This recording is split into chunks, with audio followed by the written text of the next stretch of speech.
ఓం శ్రీ గణేశాయ నమః. శ్రీమాత్రే నమః. శివాయ గురవే నమః. శ్రీకృష్ణ పరబ్రహ్మణే నమః. శ్రీరామాయ నమః. శ్రీ గురుభ్యో నమః. సచ్చిదానందరూపాయ విశ్వోత్పత్యాదిహేతవే తాపత్రయ వినాశాయ శ్రీకృష్ణాయ వయం నమః.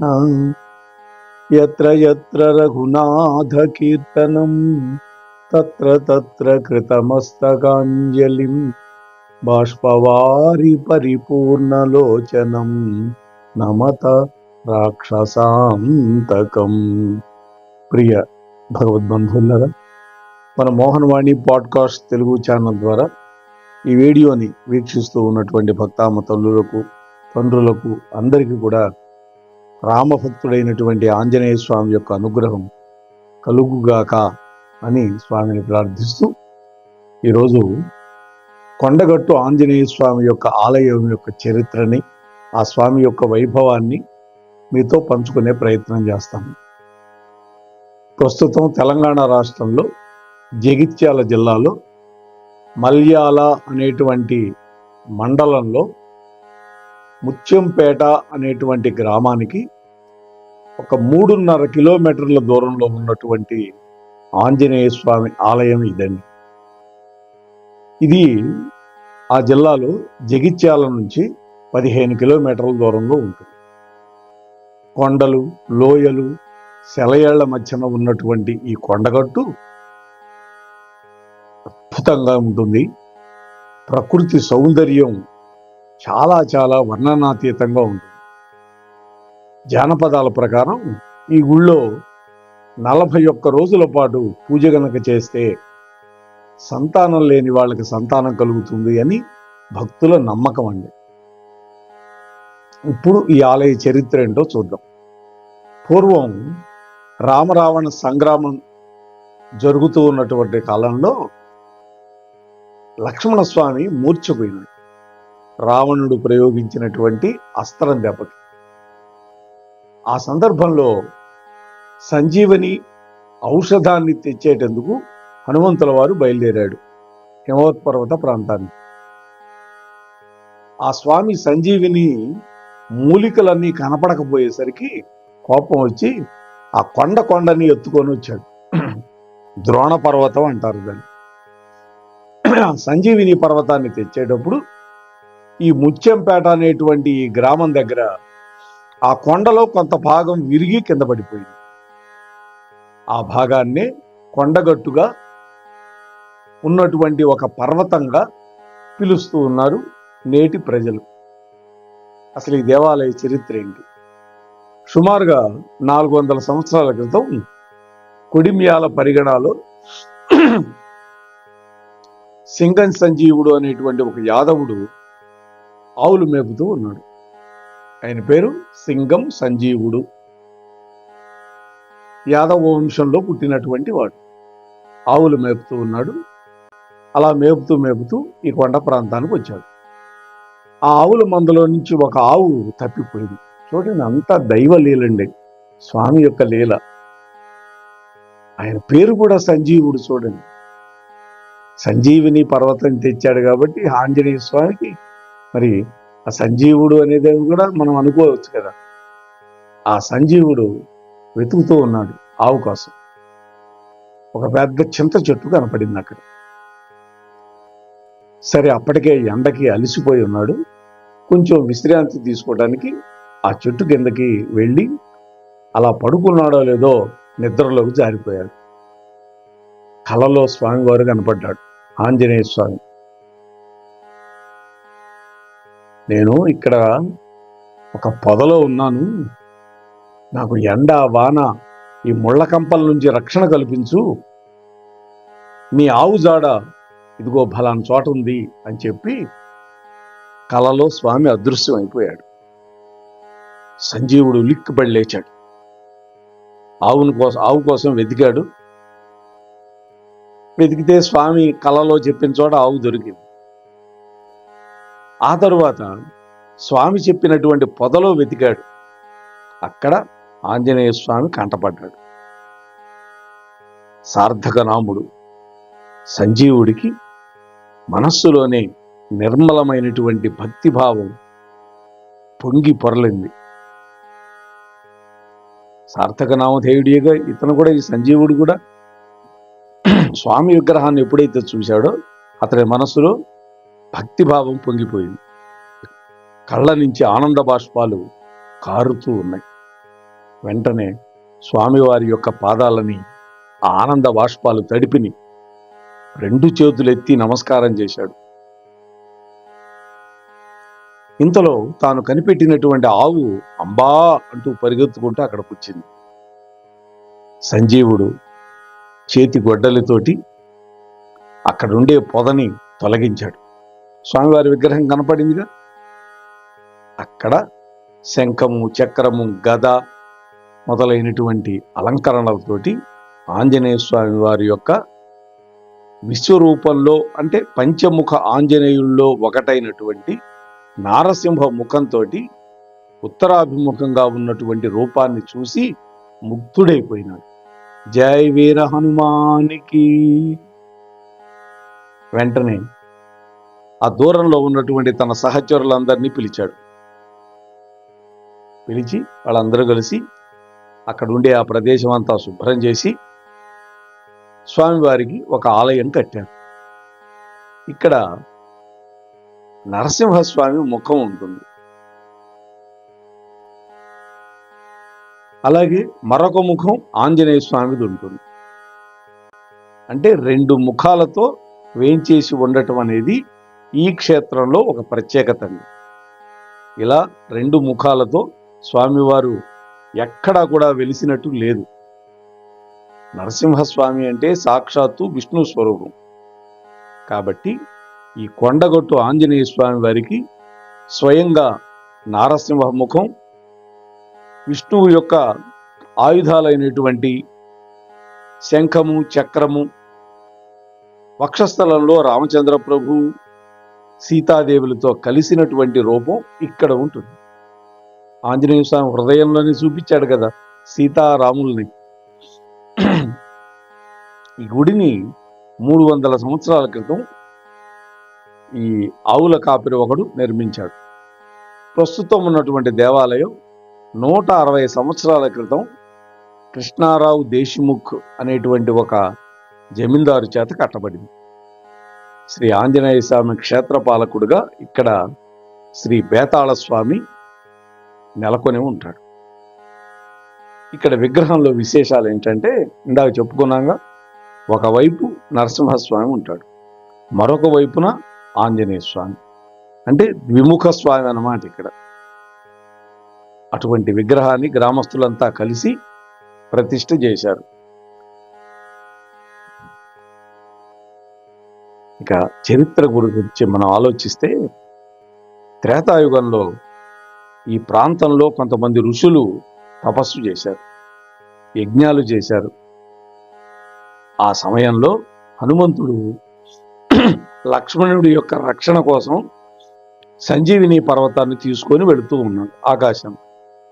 అది గమనించినటువంటి ఋషులు రామదూతను సాదరంగా ఆహ్వానించారు. స్వామి అన్నాడు, ఋషులారా, మీ మర్యాద బాగుంది, అయితే ఇది ఆగవలసిన సమయం కాదు కదా. శ్రీరామ కార్యం కోసం ఆయన అనుజుడైనటువంటి లక్ష్మణస్వామిని తొందరగా బతికించటానికి వెళ్ళాలి, నేను మళ్ళా వస్తాను అని చెప్పి వాయుసుతుడు వేగంగా వెళ్ళిపోయాడు. సముద్ర లంఘనం సమయంలో మైనాకుడు వచ్చి నా ఆతిథ్యం స్వీకరించమంటే ఆయన భుజం తట్టి ప్రీతోస్మి కృతమాతిథ్యం మన్యురేషో అపనీయతాం అని చెప్పి వెళ్ళిపోయినాడు. ఎందుకని? రామబాణంలాగా వెళతానని ప్రతిజ్ఞ చేశాడు ఆనాడు. అందుకని అప్రహతిగతంగా దూసుకుపోయాడు. ఇక్కడ కూడా లక్ష్మణుడి యొక్క ప్రాణాలు కాపాడటానికి తీసుకువెళుతున్నాడు సంజీవిని పర్వతాన్ని. ఇక్కడ కూర్చొని ఆతిథ్యాలు స్వీకరించడానికి సమయం లేదు కాబట్టి వేగంగా వెళ్ళిపోయాడు. కొన్ని రోజులకి ఒక అవ్యక్తమైనటువంటి దుష్టగ్రహ శక్తులు ఆ ఋషుల యొక్క దైవ కార్యాలని ఆటంకం చేస్తూ ఉన్నాయి. వాళ్ళ తపస్సులు సాగనీయటల్లా, వాళ్ళ యజ్ఞయాగాది క్రతువులు సాగనీయటల్లా. స్వామి తిరిగి వస్తాను అని చెప్పి వెళ్ళాడు, కానీ రాల. వాళ్ళల్లో కొంతమంది ఋషులు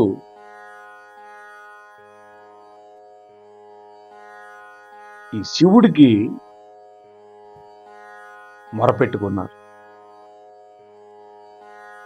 మొరపెట్టుకొని వాళ్ళంతా ఏం చేశారంటే, ఈ గ్రహనాథులకి శత్రువు అయినటువంటి భూతనాథుడు అనేటువంటి ఒక బేతాళాన్ని అక్కడ ప్రతిష్ఠించుకున్నారు.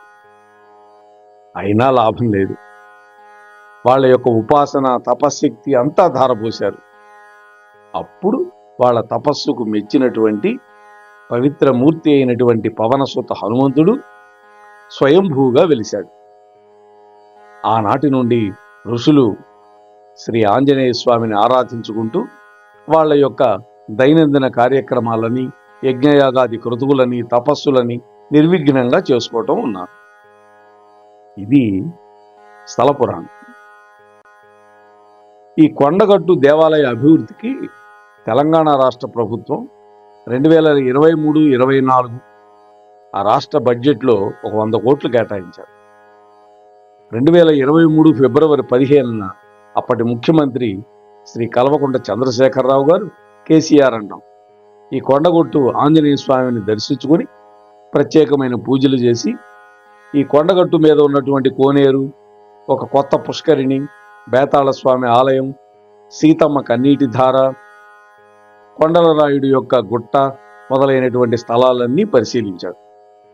ఆ తరువాత అధికారులతోటి ఈ దేవాలయ అభివృద్ధి మీద ఒక సమీక్షా సమావేశం నిర్వహించాడు.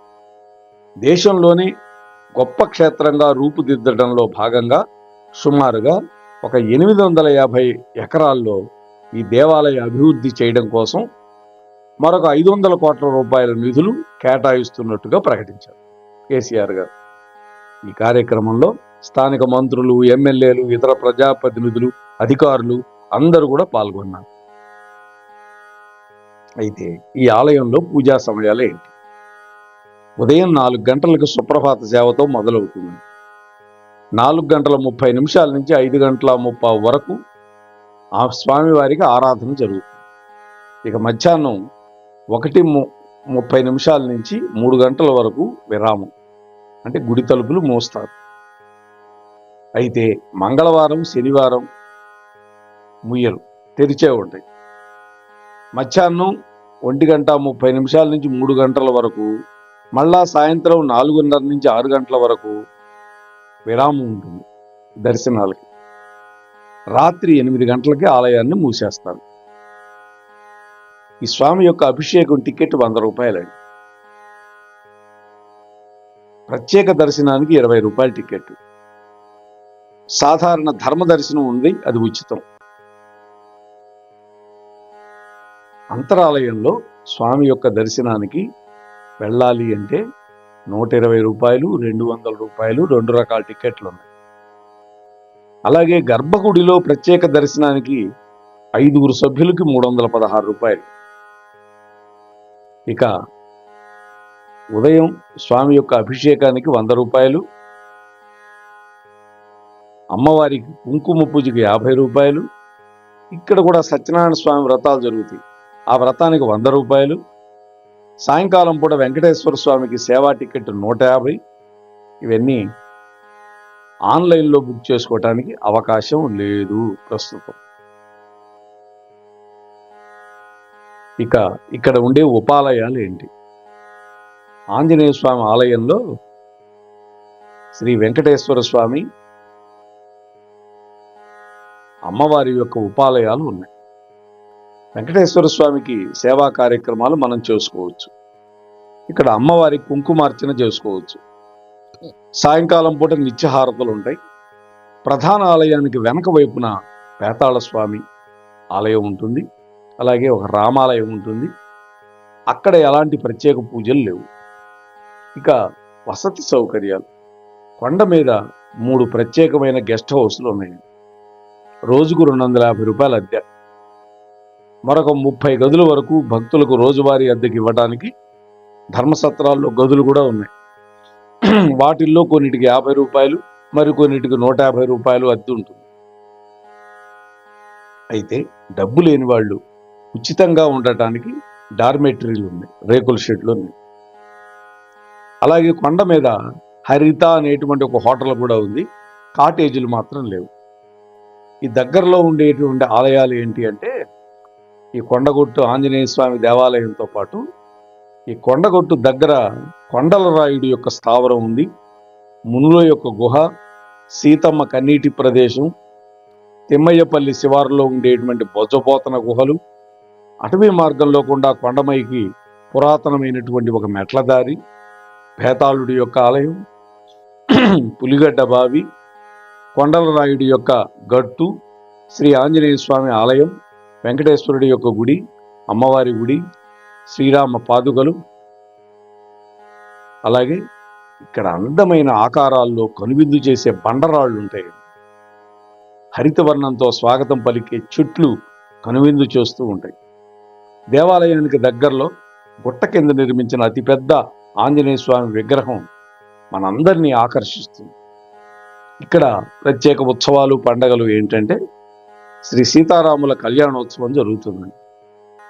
అలాగే కృష్ణాష్టమి, విజయదశమి, వైకుంఠ ఏకాదశి, ఆ రోజున ఉత్తర ద్వార దర్శనం, అలాగే ధనుర్మాసంలో 30 రోజులు ఉత్సవాలు, ఆ సందర్భంగా భోగి రోజు గోదా కళ్యాణం, అలాగే స్వామివారికి పవిత్రోత్సవం, శ్రావణ మాసంలో ఉత్సవాలు, సుదర్శన యాగం మొదలైనటువంటివన్నీ కూడా ఈ క్షేత్రంలో అత్యంత వైభవోపేతంగా నిర్వహిస్తారు.